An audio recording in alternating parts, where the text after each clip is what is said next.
أعوذ بالله من الشيطان الرجيم. بسم الله الرحمن الرحيم.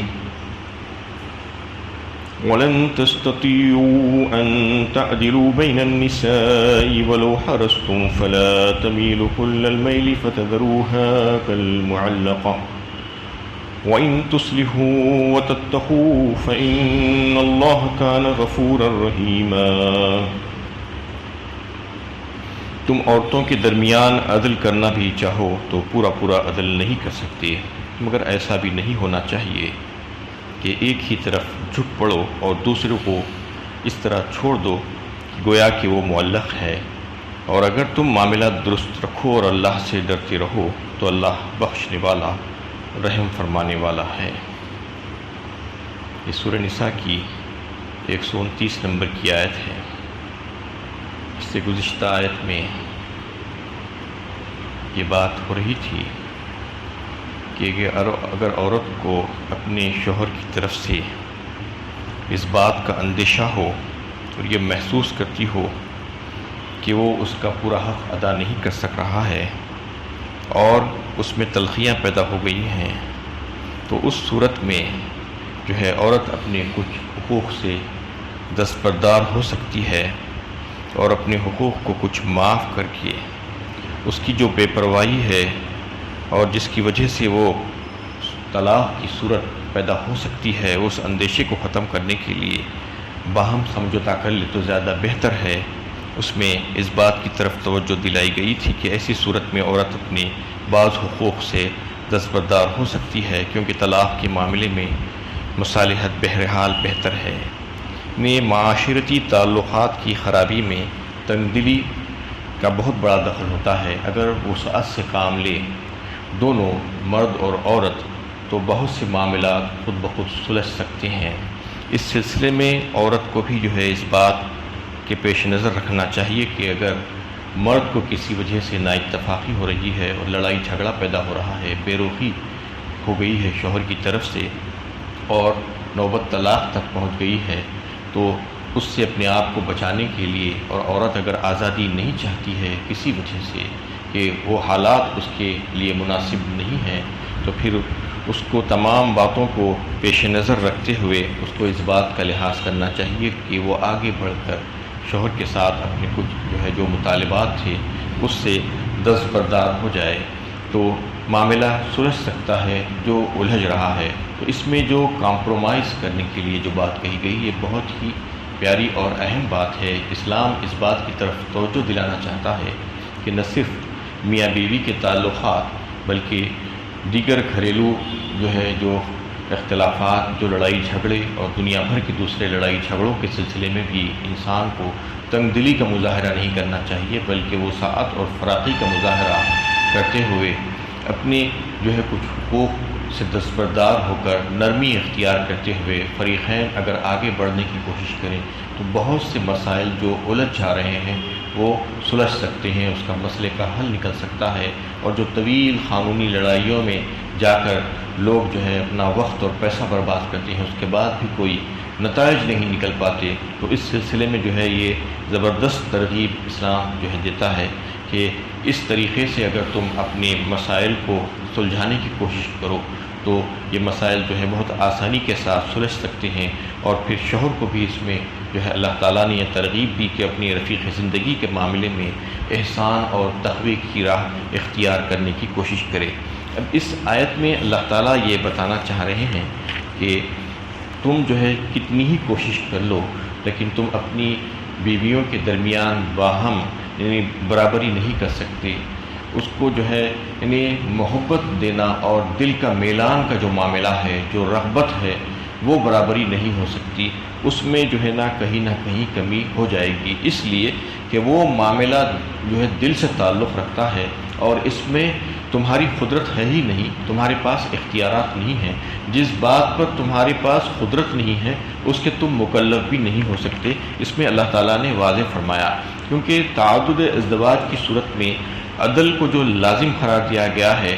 اس کے تعلق سے یہ سوال پیدا ہوتا ہے کہ محبت اور رغبت سب بیویوں کے ساتھ یکساں نہیں ہو سکتی. جیسا کہ شروع سورت کے شروع میں جو ہے یہ بات بتائی گئی تھی کہ فَإِنْ خِفْتُمْ أَلَّا تُقْسِطُوا فِي الْيَتَامَى فَانكِحُوا مَا طَابَ لَكُم مِّنَ النِّسَاءِ مَثْنَىٰ وَثُلَاثَ وَرُبَاعَ فَإِنْ خِفْتُمْ أَلَّا تَعْدِلُوا فرمایا، یعنی تم جو ہے 2 3 4 نکاح کر سکتے ہو، بیک وقت 4 عورتوں کو اپنے نکاح میں رکھ سکتے ہو، لیکن اگر ان کے ساتھ عدل و انصاف نہ کر پاؤ، تم برابری اگر نہیں کر سک رہے ہو، مساوات نہیں کر سکتے، تو پھر ایک ہی تمہارے لیے کافی ہے، ایک ہی پر تمہیں قناعت کرنا چاہیے، یہ حکم دیا گیا تھا۔ لیکن یہاں پر اس آیت میں یہ بات بتائی جا رہی ہے کہ تم برابری کر ہی نہیں سکتے۔ یہ دونوں آیتوں کو ملانے سے لوگوں میں یہ مغالطہ پیدا ہو سکتا ہے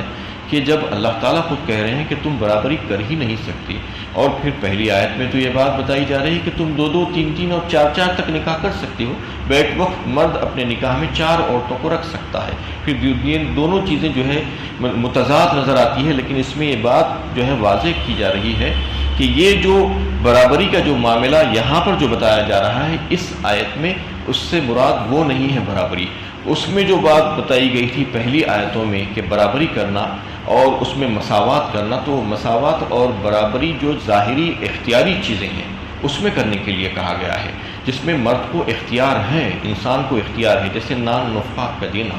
اور گھر اور دیگر ضروریات مہیا کرنا عورتوں کے ساتھ، اور ان کے ساتھ شباشی کرنا، ان کے ساتھ رات گزارنا، اور دیگر جو ہے طرز زندگی وغیرہ کو برابر دینا دیگر تمام بیویوں کے درمیان، یعنی ایک کو کم اور ایک کو زیادہ نہیں دینا۔ کسی پر اگر محبت زیادہ آ جائے تو اس کو خوب زیادہ، لوگ آج کل دیکھا جاتا ہے کہ اس کو بہت زیادہ نواز دیتے ہیں، اور کسی سے تھوڑی سی تلخی ہو گئی ہے اور انبن ہوئی ہے تو اس کے پاس سے سب کچھ کھینچ لیتے ہیں۔ ایسا نہیں کرنا ہے، بلکہ وہ تمام معاملات جو ظاہری معاملات ہیں جس میں انسان کو اختیار ہے، تو وہ اختیاری معاملات میں برابری ہونا ضروری ہے، لیکن جہاں تک دل کا معاملہ ہے، دل کا تعلق ہے، اس کے پاس اس کا اختیار نہیں ہے۔ اللہ کے نبی صلی اللہ علیہ وسلم کا بھی معاملہ یہی تھا کہ آپ اپنی تمام ازواج میں سے حضرت عائشہ رضی اللہ تعالیٰ عنہ کو سب سے زیادہ چاہتے تھے، آپ کی سب سے چہیتی زوجہ تھی وہ۔ تو اس میں اللہ تعالیٰ نے یہ بات واضح کر رہی ہے کہ اکسانیت کا مطلب وہ نہیں ہے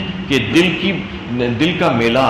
میلان تو کسی پر قابو نہیں رکھتا، اور ایسی صورت میں عدل کی شرط کو کیوں کر پورا کیا جا سکتا ہے۔ اس سوال کا جواب یہاں یہ دیا گیا ہے کہ اس حد تک اکسانیت تو یقیناً انسان کے بس کی بات نہیں ہے، کیونکہ عورتوں کے درمیان مختلف حیثیتیں ہوتی ہیں، مختلف وجوہات کی بنا پر مرد عورت کو چاہتا ہے، اس سے محبت کرتا ہے، اس کے طرف اس کی رغبت ہوتی ہے، دل کا میلان ہوتا ہے۔ وہ کئی ایک وجوہات ہو سکتی ہے، اس کا طرز عمل، اس کی جو ہے محبت اور اس کی اطاعت، اس کی فرمانبرداری، اس کی تعلیم، اس کی قابلیت، اس کی سمجھداری، اس کی نفاست پسندی اور اس کی جو ہے دینداری، کئی ایک چیزیں ہو سکتی ہیں جس کی وجہ سے جو ہے انسان ایک عورت سے محبت کر سکتا ہے۔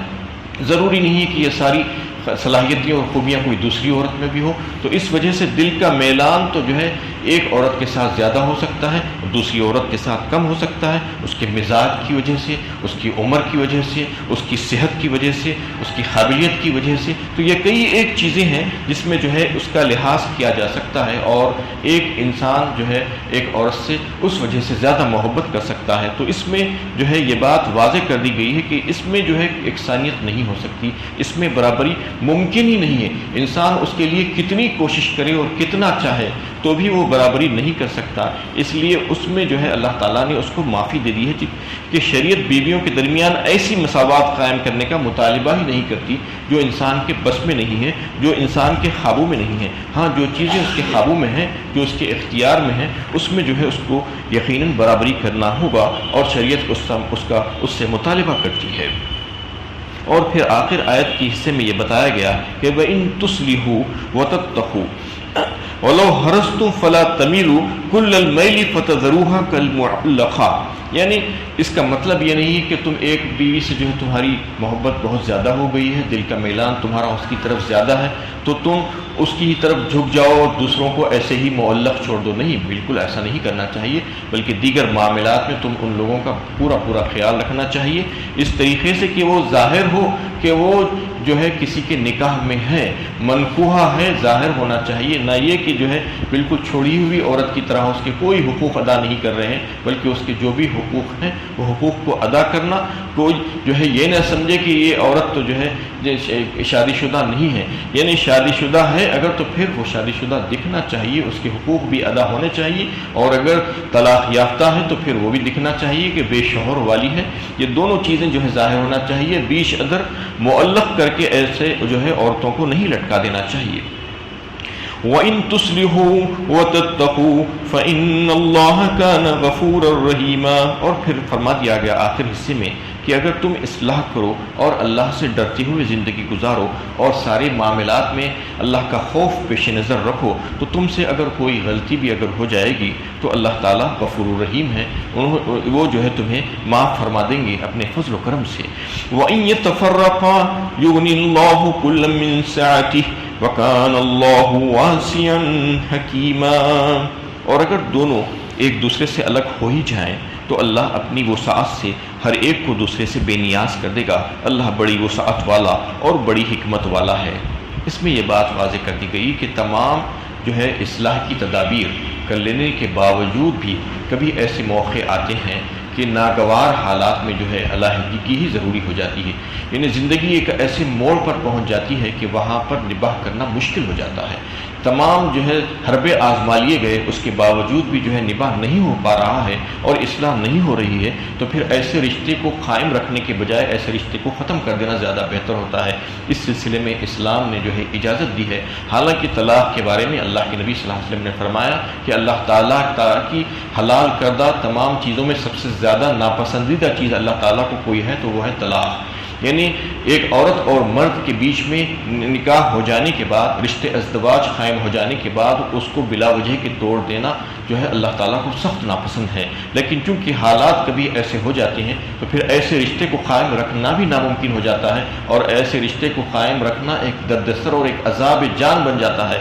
تو اس صورت میں وہ رشتے کو ختم کر دینا ہی زیادہ بہتر ہے۔ تو اللہ تعالیٰ اس صورت میں یہ فرما رہے ہیں کہ اگر ایسی صورتحال پیش آ جائے تو تم اس رشتے کو ختم کر دو خوش اسلوبی کے ساتھ، اور یہ غم نہ کرو، یہ مایوس ہونے کی اس میں کوئی ضرورت نہیں ہے کہ اللہ تعالیٰ ہر دونوں فریقین کو جو ہے مستغنی کر دیں گے ایک دوسرے سے، یعنی کوئی ایسی پریشانی کی بات نہیں ہوگی۔ تم کو یہ بات ذہن نشین ہونا چاہیے کہ نکاح سے پہلے مرد اور عورت ایک دوسرے کو جانتے بھی نہیں تھے، دونوں الگ الگ تھے، اجنبی تھے۔ اللہ تعالیٰ نے اپنے فضل و کرم سے وہ جوڑے کو بنایا تھا، اور پھر نکاح ہونے کے بعد اگر کسی وجہ سے نباہ نہیں ہو پا رہا ہے تو پھر اس میں علیحدگی ہو جانا ہی زیادہ بہتر ہے۔ اللہ تعالیٰ اس عورت کو بھی جو ہے کوئی اچھا بہترین ٹھکانہ دے دیں گے اور اس کی کفالت کا انتظام کر دیں گے، اور مرد کے لیے بھی بہترین عورت کا انتظام کر دیا جائے گا۔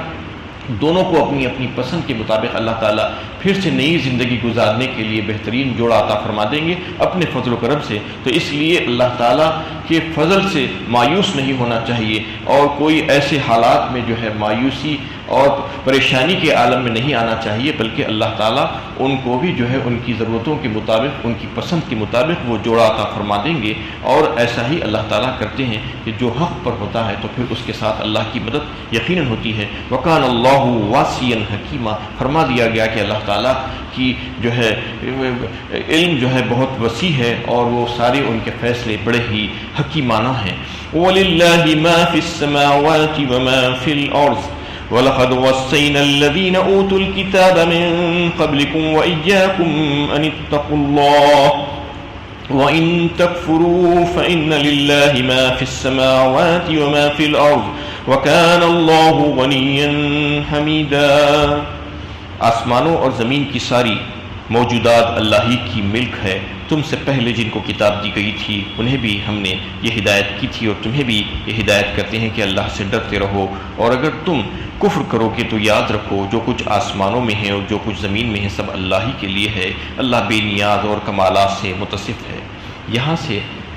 3 آیتوں تک 3 بار اللہ تعالیٰ نے یہ وَلِلَّهِ مَا فِي السَّمَاوَاتِ وَمَا فِي الْأَرْضِ لا کر یہ بتایا ہے کہ 3 بار اس کو لانے کا مطلب کیا ہے، کہ سب سے پہلی بار تو اللہ تعالیٰ نے یہ واضح کیا ہے کہ اللہ تعالیٰ ہی کے لیے ہے، ساری زمین اور آسمان کے کمالات اور اس کی مخلوقات اسی کے لیے ہے، وہ اس کے لیے جو ہے بہت وسیع ہے اس کی کائنات، اور سب کچھ اسی کا ہے، اس کا مالک اللہ تعالیٰ ہی ہے۔ تو یہ بتانا مقصود ہے کہ اللہ تعالیٰ بڑی ہی وسعت والا ہے، وہ چاہے تو تمہارے لیے سب کچھ کر سکتا ہے، تمہارے لیے جو یہاں پر جو اختلافات کی وجہ سے جو رشتہ ختم ہو رہا ہے اس کے لیے تمہیں پریشان ہونے کی ضرورت نہیں ہے، بلکہ اللہ تعالیٰ کی وسعت تو اتنی زیادہ ہے کہ تمہارے لیے کوئی اور دوسرا بہترین اس کے سلسلے میں رشتہ تمہارے لیے بنا سکتا ہے، تو اس کے لیے تمہیں فکر کرنے کی ضرورت نہیں ہے۔ دوسری بار وَلِلَّهِ مَا فِي السَّمَاوَاتِ وَمَا فِي الْأَرْضِ لا کر یہ بتا دیا گیا کہ اللہ تعالیٰ تمہارے لیے جو کچھ بھی کر رہے ہیں وہ تمہارے لیے سب سے بہترین ہے، تم کو اسی پر بھروسہ کرنا چاہیے اور اسی سے ڈرنا چاہیے، اور اگر یہ ساری باتیں جو احکامات جو تمہیں دیے جا رہے ہیں اس پر تم جو عمل کرو گے تو تمہارے لیے ہی فائدہ ہے، اس میں تمہارے لیے بہتری ہے، اللہ تعالیٰ کی اس میں کوئی فائدہ ہونے والا نہیں ہے، اور اگر تم اس سے انکار کرو گے تو اللہ تعالیٰ اس سے بے نیاز ہے کہ تم اس کی بات مان رہے ہو یا نہیں مان رہے ہو۔ آج تو تم کو آزاد چھوڑ دیا گیا ہے، لیکن یوم آخرت تمہیں اس کے بارے میں جواب دہی کرنی ہوگی، تو اس لیے تم کو اسی پر بھروسہ کرنا چاہیے، اور جو کچھ بھی احکامات تمہیں جو معاشرتی ہدایتیں دی گئی ہے وہ سب تمہاری اپنی بھلائی کے لیے ہے، اور اس میں اللہ تعالیٰ کا کوئی مفاد وابستہ نہیں ہے، تو اگر تم اس کو مان لو گے تو تمہارے لیے زیادہ بہتر ہے۔ اور آخر بار یہ بات بتائی گئی وَلِلَّهِ مَا فِي السَّمَاوَاتِ وَمَا فِي الْأَرْضِ وَكَفَى بِاللَّهِ وَكِيلًا کہہ کر کہ زمین و آسمان کی ساری چیزوں کا مالک اللہ تعالیٰ ہی ہے، اور کارسازی کے لیے اللہ تعالیٰ کافی ہے، یعنی اللہ تعالیٰ تمہارا وکیل اور کارساز اور رفیق ہے اور تمہارا مددگار ہے۔ تم اگر اس کے اوپر بھروسہ کرو، اس کی رحمت پر بھروسہ کرو اور اس کے اوپر توکل کرو، تو پھر وہ تمہارے سارے کام بنا دے گا، تمہاری بگڑی بنا دے گا، اور تم اگر تقوی و پرہیزگاری اور اطاعت کی زندگی گزارو گے تو تمہارے لیے بہترین دنیا کی زندگی بھی ہوگی، اور آخرت کا معاملہ بھی تمہارے لیے بہت اچھا اور شاندار ہوگا۔ إِن يَشَأْ يُذْهِبْكُمْ أَيُّهَا النَّاسُ وَيَأْتِ بِآخَرِينَ وَكَانَ اللَّهُ عَلَى ذَلِكَ قَدِيرًا، اگر وہ چاہے تو اے لوگو تم کو ہٹا دے اور تمہاری جگہ دوسروں کو لے آئے، اللہ اس کی پوری قدرت رکھتا ہے۔ اور آخر میں یہ بات بتائی گئی کہ اگر تم اس کی بات نہیں مانو گے تو اللہ تعالیٰ کو تو یہ قدرت ہے کہ وہ تم کو صفحہ ہستی سے مٹا دے اور تمہاری جگہ دوسری قوموں کو لا کر آباد کر دے، اور ایسا ہوتا آیا ہے کہ پچھلی قوموں کے حالات اگر ہم تاریخ پڑھیں تو ہمیں معلوم ہوگا کہ تمام کے تمام ہلاک کر دیے گئے، اس کی جگہ دوسرے آ گئے اور دوسروں نے آ کر ان کی جگہ سنبھال لی۔ اللہ تعالیٰ یہ بتانا چاہ رہے ہیں کہ تم سرکشی مت کرو اور اللہ تعالیٰ کی اطاعت اور فرمانبرداری کرو، جو احکامات تمہیں دیے جا رہے ہیں وہ احکامات پر عمل کرنے کی کوشش کرو، اس میں تمہارے لیے بہتری ہی ہے، اس میں اللہ تعالیٰ کا کوئی مفاد وابستہ نہیں ہے۔ من کان یرید ثواب الدنیا فعند اللہ ثواب الدنیا والآخرہ وکان اللہ سمیعا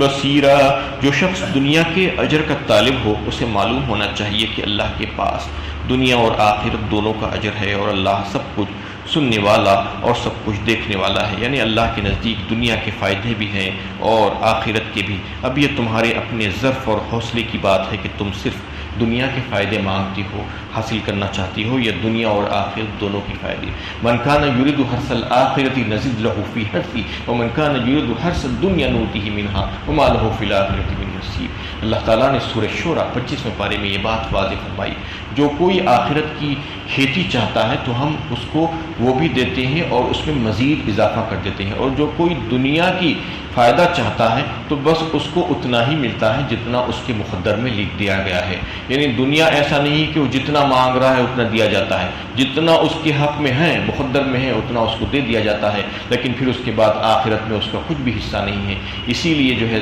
دعا مانگنی جو سکھائی گئی ہے کہ ربنا آتنا فی الدنیا حسنہ وفی الآخرۃ حسنہ وقنا عذاب النار فرمایا گیا، یعنی دنیا کی بھی بھلائی اور آخرت کی بھی بھلائی، اور اسی کی طرف توجہ بھی دینا ہوگا، صرف دعا مانگنے سے نہیں چلنے والا ہے بلکہ عمل بھی ویسا ہی ہونا کہ دنیا کی بھلائی اور دنیا میں بھی اچھے کام، اللہ کو راضی کرنے والے کام، پھر اس کی وجہ سے آخرت میں اللہ تعالیٰ کی طرف سے نعمتوں کی تمنا اور درخواست، یہ دونوں چیزیں بندہ کرنا چاہیے۔ ربنا آتنا فی الدنیا حسنہ وفی الآخرۃ حسنہ وقنا عذاب النار، اور اللہ کی